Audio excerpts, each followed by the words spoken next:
Grant Collins. Welcome to the Teach Music Online podcast. Thank you. Great to be here, Carly. Okay, you have been a Teach Music Online member for over a year, and it has been so amazing having you in our community and hearing about drums online. And It's how, the dark how you horse. have really pioneered, I feel like, this specific instrument in making it an incredible learning experience for your students, your global student roster, Yeah. your studio enrollment right now. So we are going to just cover a lot. But tell us, I want to start with, how did you find Teach Music Online? And what made you decide to jump in and to really take a look at your business and do things differently? The main thing that wanted me to look at things differently was just coming online. I was wanting to get more online sort of lessons, but I was never really confident with my production or how I was delivering online lessons. It was just like, I was like, no, I just couldn't offer. I didn't feel there was the same value as my studio students. There was none of that.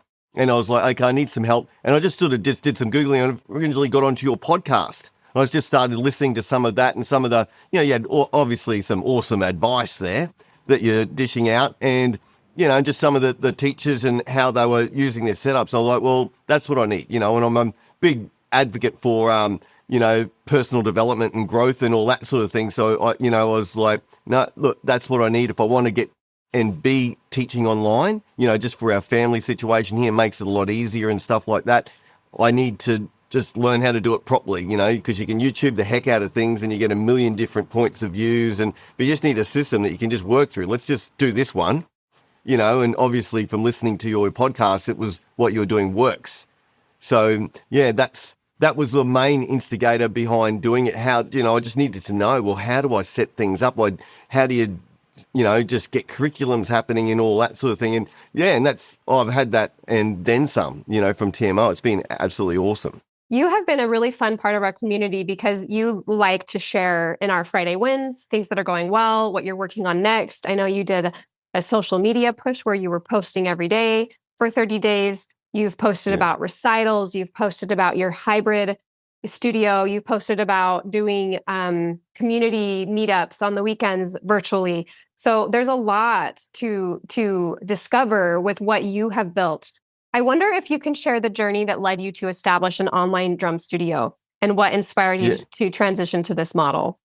Yeah, certainly. Well, first off, when I go into something, I go into something. It's sort of like, I'm just one of those people, when you take it in, you're just like, whew, the blinkers are on, everything's outside, and I'm just like, charge. And that's not for everyone, but for me, it was just, I've always had visions and, I've always liked that entrepreneur sort of attitude towards my music, even, as like, over 2 decades of touring the world as a professional musician, I was always looking for avenues on how to branch out and that sort of thing. And I really enjoy that part. But yeah, with the online teaching, with today's society, it's just like, it's just going to be part of the norm. And that's the way I really, really see it. And with all the different aspects that I have and I offer within my teaching, I guess, studio and academy, it's, I don't look at it anymore as like the traditional, okay, I'm a music teacher and I'm going to do your lesson with you today and then I'll see you in a week. Or, because otherwise they're just buying your time for 1 week. And that's not really establishing a relationship, like that sort of thing. So I was looking at things like that and thinking, well, when I was coming up, what would I have liked? I was always reading drum magazines and, because there was no internet, I'm old, and that sort of thing, and building it that way. So nowadays, I've really embraced like the whole culture, like with platforms being able to offer online courses, online programs, I've got a whole, for all my students, and it's complimentary for them. There's a whole bunch of workouts and I add a new workout every month. It could be like on a paradiddle thing or a groove thing. And so that really helps the teaching thing too. We're talking about online and delivering. I can go, okay, that's awesome. Now what I want you to do is go into your workouts, pick the paradiddle thing, pick level 5, and that's the one that I want you to go for and try and achieve. So the students, then they're seeing me then during the week because they go in and I'm practicing with them, I'm playing with them. It's all sort of part of the journey and they absolutely love it. And then, every weekend I do what I call it the Drum Dojo. And we do workouts. There'll be selected workouts from within the academy. And, I just have automated weekly emails going out. Okay, this week we're going to do this one, this one. And so, yeah, and the guys just show up every week and they love it. And it's become, I had to build it.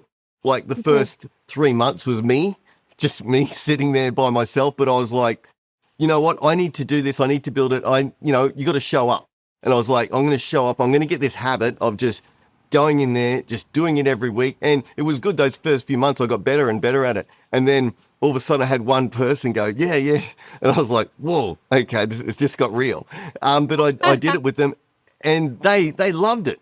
They were like, oh, wow, that was really good. And it was, and it was sort of modeled, I guess, when I was younger and learning. I was in like a rudimental drum school, and every Saturday, the teacher would we'd come in and do a workshop every Saturday. It was complimentary for all the students, and we would do there's 26 rudiments, and everyone had to stand up with proper posture, hold the sticks in a traditional manner like that, and there'd be the leader up the front playing the rudiments, and everyone would have to follow along with them, and they'd build the tempos up and up and up until like people just started dropping out.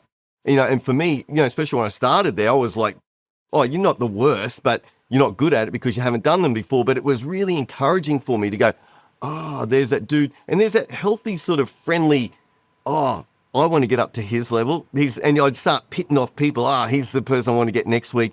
And so for me, it was quite motivating. That was motivation unto itself, and it's really good. And I've done the same thing with my drum dojo. It's when I have the private lessons with the guys, I go, oh yeah, I saw Pat was doing it this speed. I'm trying to get up to match it. And I'm like, yeah, man, go for it. That's awesome. So, and having that, and that builds that real sense of community. Like those guys are in. They're in, like, and they love it. And, and so I'm not really worried too, like with my students, some people, oh, they haven't done any practice, so I won't be able to teach them. It's like, I'm there for the experience. Some are going to do that. They're going to practice heaps. Others just want a musical adventure. They just want to be part of it and enjoy it. And by doing this, my workshops are devised for all levels. Same with all the workouts, my online resources. That's for all levels. I start at 60 beats a minute and go up to 210 beats a minute. So no matter where you're at, you can get in the game and access it. And I think just building all that up has really, just deepened the relationship with the students. And they chat about it. They talk about, let's do, we'll do some of the workouts. We'll do backyard blitz where we've all got to go out into a park or something, and we have our practice pads. Wow, that's so And we cool. so we're outside. I just try and add a little bit of fun with it. And some of Yeah. the guys like Christmas, they'll put a Christmas hat on, or Yeah. some sort of drum thing. But yeah, that's sort of, I guess, where I'm coming from with Yeah. what I want and what drives me with it too. My Right. passion for it. I love, gosh, so many things. You are such a good example of perseverance and commitment. Like building it up with the hope and the dream of what it could look like. Like you had this vision of what you wanted to create, what you needed as a student, and what you wanted and maybe didn't have. And you have created that space for students now who are all around the world. And that is a huge accomplishment. And you probably have this great sense of that accomplishment because you see now how beneficial it is, and you're not ever going to go backwards. That there's only more to add, more to learn, more students to find as you continue growing this. 100%. It's like, yeah, well, and yeah, I don't see how I could. I don't think the students would get the value out of it, and I don't think I could teach them as well by dropping any of this stuff. It's sort of, and I think I drew a bit too from my wife is in the personal fitness industry, and I remember when we were first dating, and that, like, she'd have her clients, and then during the week, she's doing their meal plans and helping them with stuff. I'm like, oh, wow, really? Because I just see my guys and I'm like, that's it. And then I'll see them the next week and then that's it. And so, just seeing that and how the relationship that they would have built, I was like, oh, okay, that's no reason that can't happen in our Mhm. industry too. Right. You are also a good example of embracing technology rather than thinking it's a hindrance. There are some teachers that think, wow, this is so much harder because I'm on a screen, because I can't do this, this, this, and this. I'm not in person, so I can't do these things. But it sounds like you have gone, because I'm on a computer, I can record videos, have groups, go to the park, all the things you can do. Oh, it's It's so much better. I love it. I do. I'm in like my students, like the guys who we'll probably talk about later about getting students across. They absolutely love it. Like once it can be hard to get people to do the first one. And that's, I think, a hurdle as online teachers, we're all going to face at first, because I do have a studio with some, limited spaces, which I am weaning out before I go fully online. And they're always like, oh no, I want to, in person. And they'll go do one and something will happen. I'll go, look, let's do that one online because you can't make it or I'm unavailable there, and they'll do it. And then at the end of it, I go, that wasn't too bad, was it? They go, no, it was pretty good, and they enjoy it. They can see the benefits of it, because all the, with the way technology works, that they can still get their handouts instantly. The files come there, or I've got my iPad hooked up. So if they, a lot of students don't have their files open or their student portal. So I've just got my, I just use the iPad with Apple Notes because it just syncs up really well. And I've got every handout in that.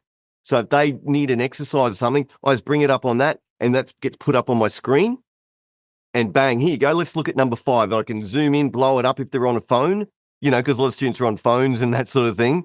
So that they can still, and they're like squinting, but at least they can see it. They can get that instant access to it. And there's no way you go back. I just think it's so great. Yeah, just the way to go. Only forward. 100%. Oh, it's great. And I love the perspective of this is for the long term. You're investing in equipment, you're investing in processes, you're investing in recording videos, recording all of the different rudiments. I mean, with the idea that you're building this library to refer to, uploading all these things, like that all takes a lot of upfront work, where before none of it was recorded in advance, right? But now that it is, you just have at your fingertips everything you need. Well, they're assets. Every one of those things is an asset to me.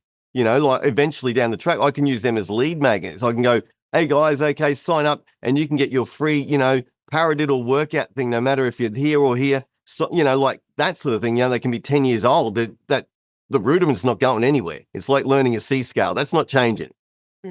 That sort of thing. So that's why I look at it. And it is obviously with anything like this, the technology can be a little bit of a hurdle. And, I've always I really enjoy the technology side of things. Like when I first left high school, I was doing like a programming degree. So I was sort of like, I was into it. I ended up doing half of it and then just dropping out so I could be a musician touring around.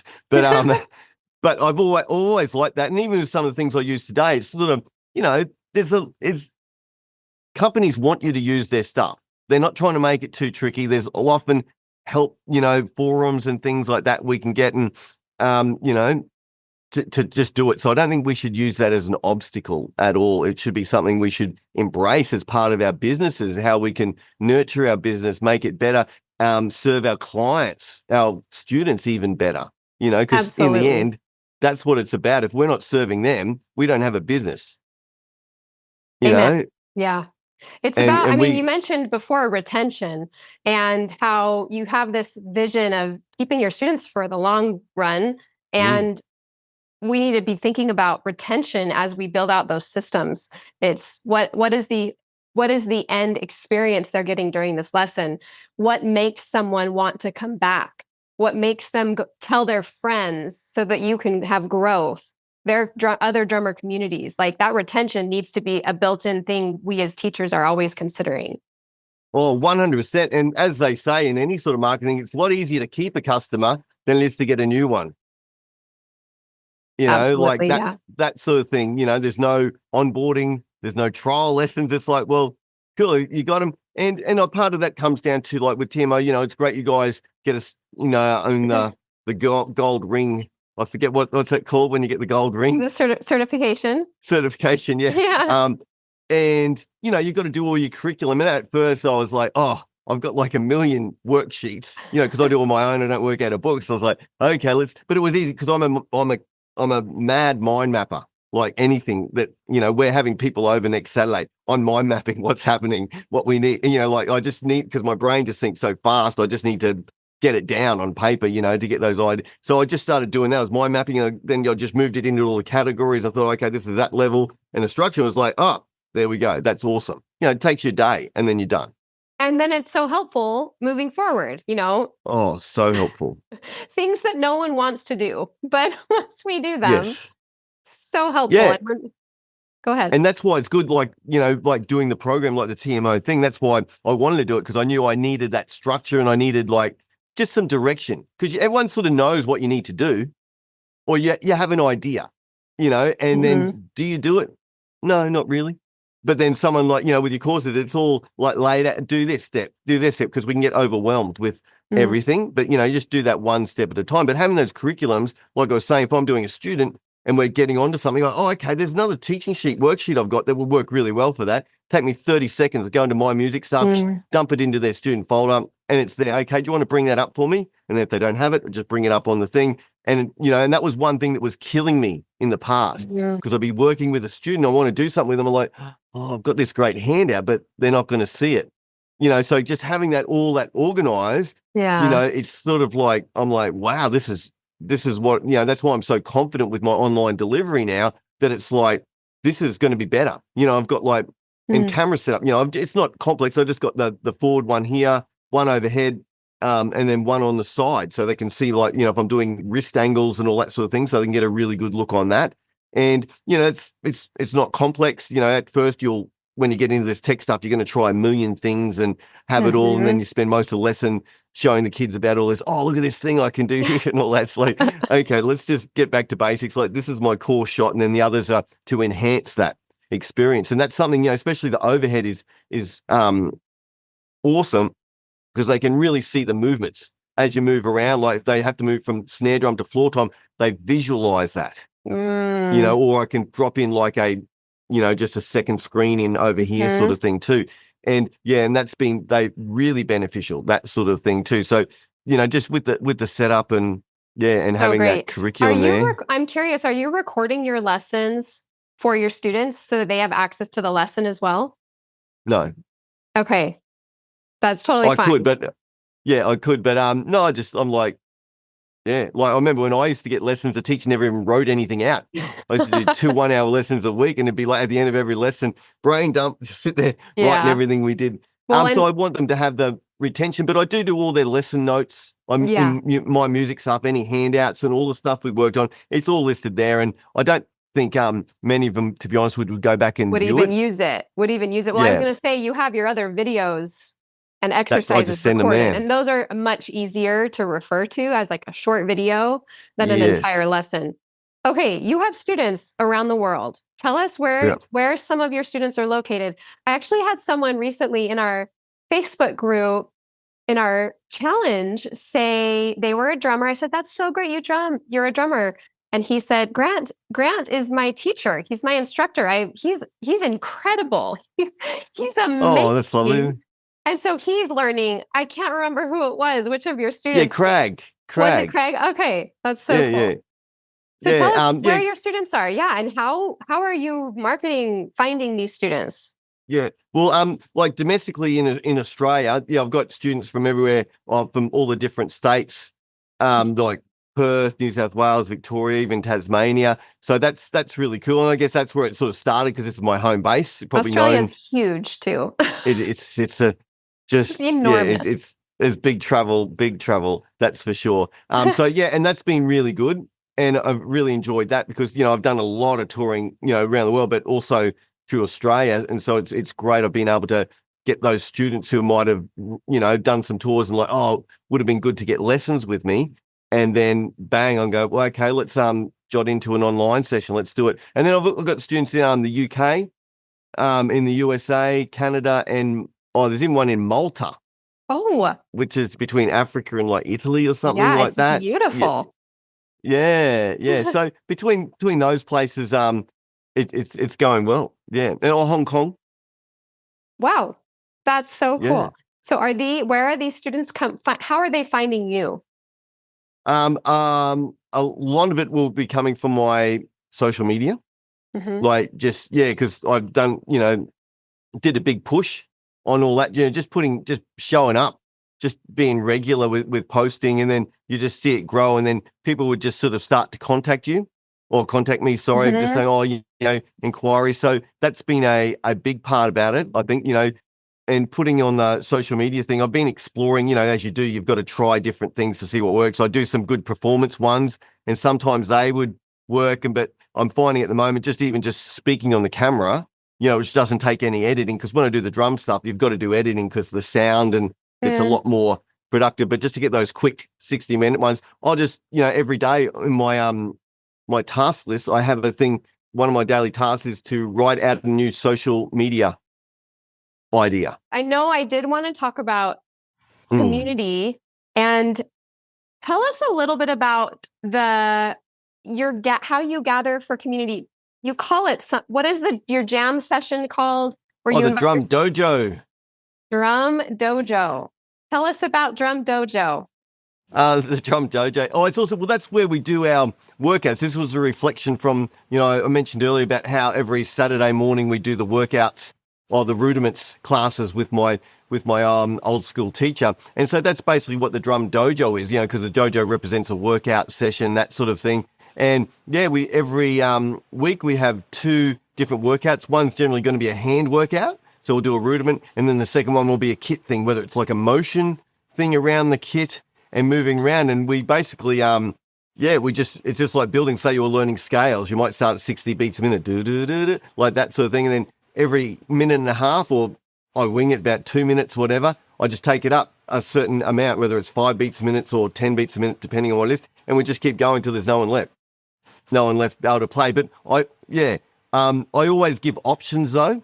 Also, because it's going to get too fast for people at some stage. And I go like, okay, so this is an option. If you have trouble here, get down here. And and if it'll keep, and so several different options, because we get, so some pretty gun players in there. It's good. And I love it though, because I need to do those every week myself anyway. Okay. That's so cool. What kind of value does that add for your students?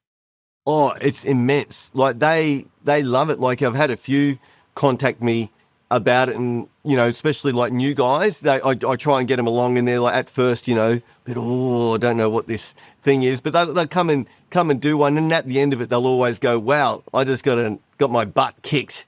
Then but they realize, they can see some of the guys and what they're doing. They go, oh, okay, this is like, people are doing this. This is good for me. And they do it, and they really love it. And they always say it's like having an extra lesson every week. An extra free lesson is what they say, because, when I do it, I'll do a little bit of talk about the physiological approach, to doing it. And especially if it's an on the kit thing, talk about, moving in circles and waves rather than straight lines, to keep that flow happening and things like that. So yeah, it's like a lot of them, even if they, because I try and do I do a weekly email out to remind them and stuff like that. And if they can't make it, they're messaging me. This is like a free, oh, sorry, man, I'm not going to be able to make the dojo this week. Really sorry, but I'll be along next week and all that sort of thing.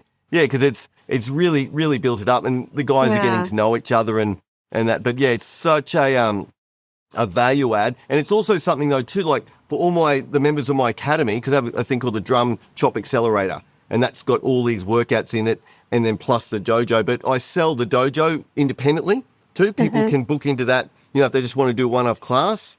And then I've got the accelerator too, where it's offered to all my students, but people can, I've got a lot of people that are just members of that. It's just like a membership sort of thing. So for me, it's on sale, and eventually it could be like moving through my pipeline up to be full-time students. Yeah. That sort of thing. I've had quite a few do that. They might just do it, or they might just do a dojo, and then they'll jump up to the accelerator.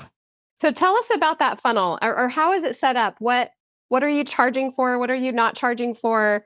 What's kind of that ladder they're moving through to the pipeline. Yeah.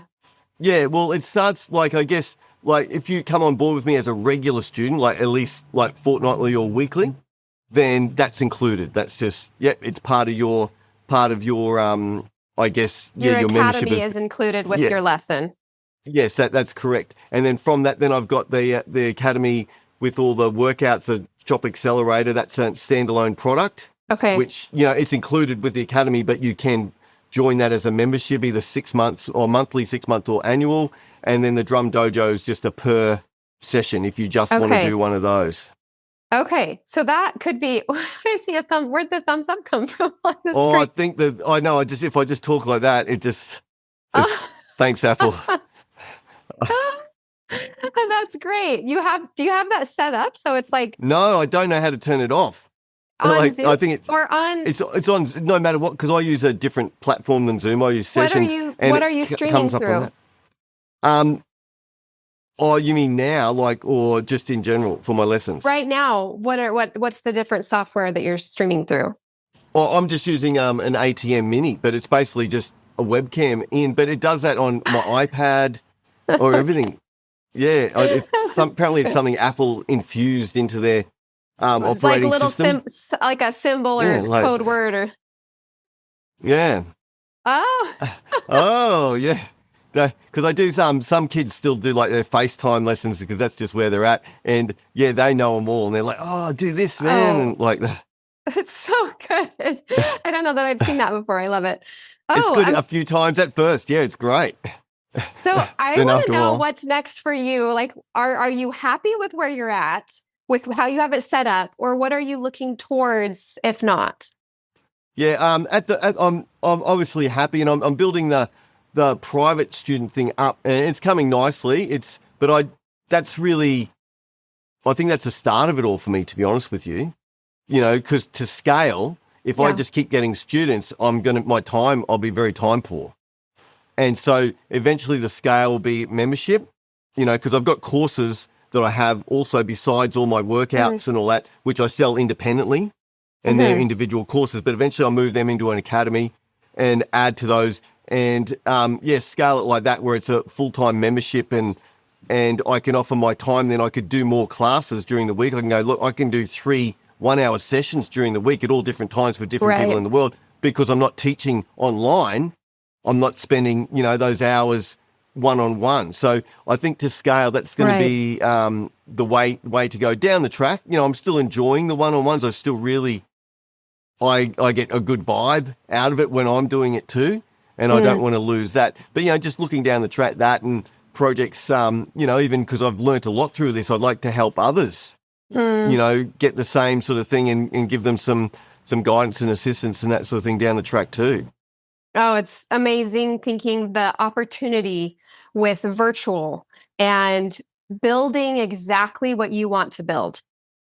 You can do whatever you want. You can design whatever type of music studio business you want. You can set your hours, you can set your days. And I think a lot of teachers kind of pigeonhole themselves into the traditional method. And it's just been done forever. You come, I teach, you leave, you pay me for my time. But there Yeah. are just so many ways to be a little more creative, especially for teachers who have that in them, that need for creativity and learning new skills. Is so perfect. Oh, totally. And, you know, for me, because I've always performed, like, and so I'm like, Mm. but you know, this is a whole new creative outlet for me.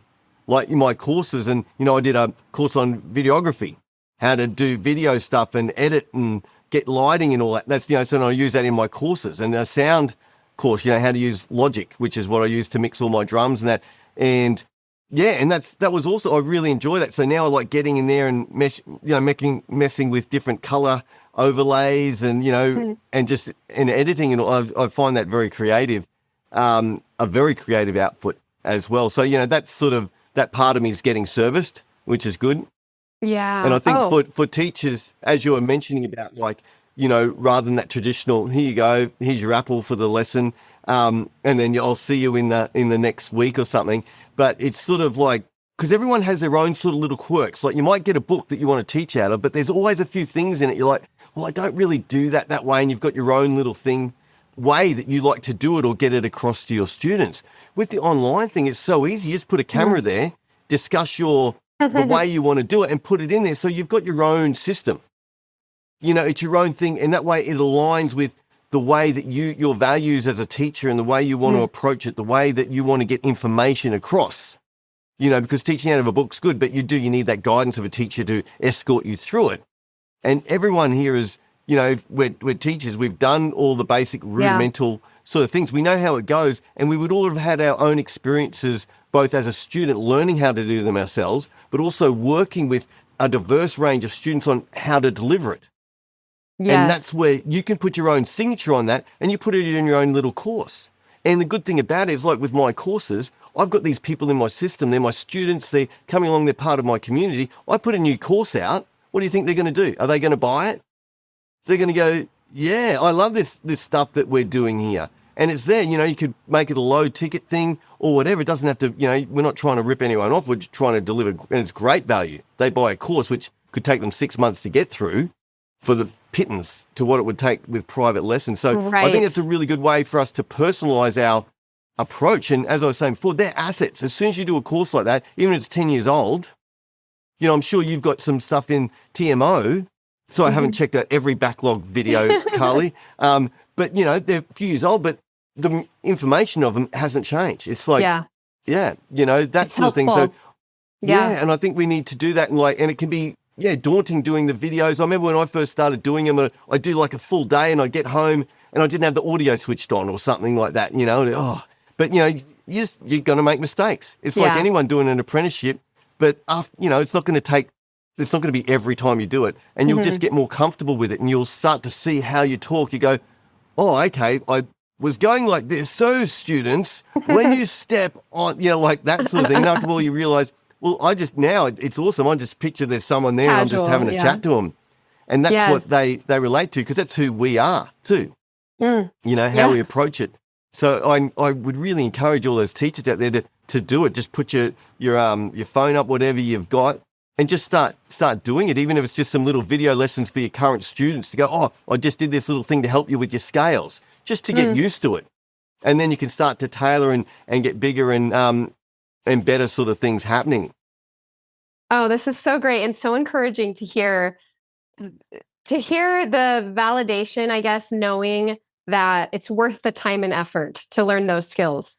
And teachers who are considering it going, should I sacrifice extra time to learn these things? And I think what I've taken from today is every time, yes, if we understand that it doesn't happen overnight, it doesn't happen by yourself. You need people, you need mentors, you need community to help you so you're not doing things completely on your own. That's one incredible thing about TMO is you and so many other members are so creative and coming up with these amazing new models for teaching that I'm going, what? A new thing that no one has done. And we can learn from that. Oh, 100%. It's like, it's just sort of the world's our oyster at the moment. It's no longer a domestic market that we're catering for. It's a global international market out there, and pretty much every country nowadays speaks English. So there's language barriers are out the door as well.